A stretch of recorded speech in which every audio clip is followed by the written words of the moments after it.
Hello everyone. मान लेते हैं कि आप एक पार्टी में जा रहे हो, छोटी सी पार्टी आपके फ्रेंड्स की, जिसमें आपके 4-5 फ्रेंड्स बैठे हुए हैं और आपके साथ भी एक बंदा है जो कि आपके साथ में कार में बैठा हुआ है। लेकिन वहां से एक बंदे का फोन आता है जहां पे पार्टी होने वाली है कि सभी लोग उदास बैठे हुए हैं। पता नहीं क्या रीजन है, कोई किसी से बहुत ज्यादा बोल नहीं रहा है, कोई हंस नहीं रहा।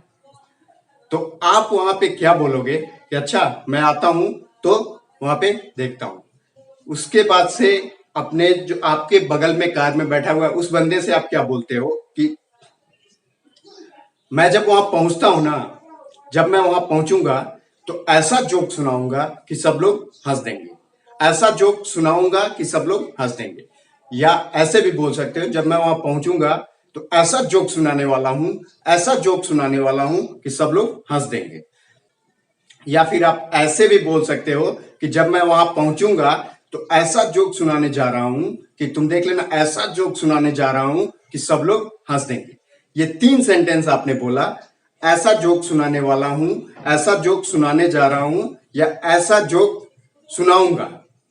ये तीनों का टेंस जो है हिंदी में हमको अलग अलग दिख रहा है, बट इंग्लिश में हम इसे एक ही तरह से बोल सकते हैं। आइए देखते हैं कैसे। So I am Pankaj Choubey and you watching Learning Town. Let's enjoy English with Learning Town. आज हम पढ़ेंगे गोइंग टू का यूज, जिसे हम शॉर्ट फॉर्म में गोना भी बोलते हैं।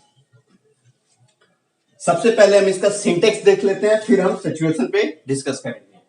Subject plus is am are was were, going to या गोना दोनों में से आप कोई भी बोल सकते हो। वर्ब का फर्स्ट फॉर्म प्लस ऑब्जेक्ट, बहुत ही सिंपल है। Subject is am are was were, going to या गोना प्लस वर्ब का फर्स्ट फॉर्म प्लस ऑब्जेक्ट। अब देखिए, मैं चुटकुले सुनाऊंगा। ये आप बोल रहे हैं कि मैं जब पहुंचूंगा तो ऐसा जोक सुनाऊंगा कि सब लोग हंस देंगे। अब यहां पे आप फ्यूचर में भी बोल रहे हो, लेकिन वहां पे आप ये बता रहे हो कि मैं ये करने वाला हूं। इसका सेंस ये भी दिख रहा है कि मैं ये करने वाला हूं, लेकिन वहां पे टाइम है, आपको पहुंचने में आधे घंटे, 1 घंटे, 2 घंटे लग जाएंगे। तो मैं ये करने वाला हूं, इसका मतलब ये भी हो रहा है।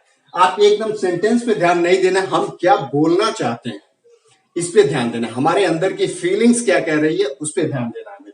फिर दूसरा, मैं चुटकुले सुनाने जा रहा हूं। ये भी टेंस में है। ये भी अगर हम सेंटेंस को देखें हिंदी में तो ये दिख रहा है प्रेजेंट कॉन्टिन्यूअस में, लेकिन आप जा रहे हैं मतलब कि आप काम करने वाले हैं। इससे भी ये बात हो रहा है कि आप, जैसे प्रेजेंट कॉन्टिन्यूअस में कॉन्टिन्यूटी रहती है कि आप कोई काम स्टार्ट किए और कर रहे हैं। मैं पढ़ रहा हूं, मैंने पढ़ना स्टार्ट कर दिया है, मैं पढ़ रहा हूं। ठीक है, या ऐसे ही लेते, मैं चुटकुले सुना रहा हूं। तो यहां पे आप ये दिखा रहे हैं कि मैं चुटकुले मैंने सुनाना स्टार्ट कर दिया और कर भी रहा हूं, लेकिन यहाँ पे आप सुनाने जा रहे हैं मतलब आप करेंगे, कुछ समय बाद से ये काम करेंगे, ये आपने प्लान किया है अपने अंदर, ये करेंगे। तो आशा करता हूं ये समझ में आ गया होगा। अगला है, आज मैं चुटकुले सुनाने वाला हूं।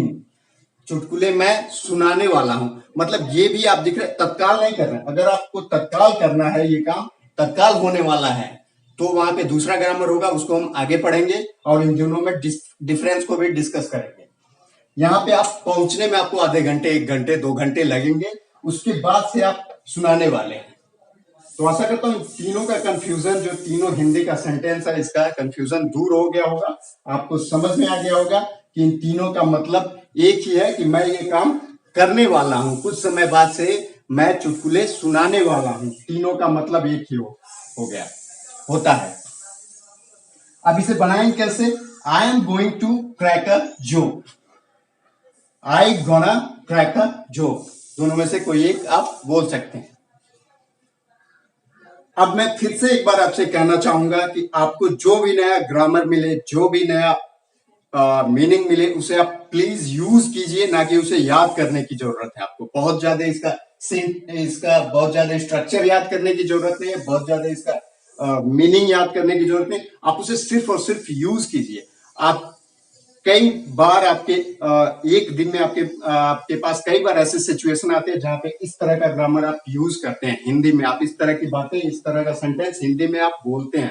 बहुत समय ऐसा आपके पास सिचुएशन आता है कि आप बोलते हैं, तो उस पर ध्यान दीजिए और उसको इंग्लिश में बोलने की कोशिश कीजिए।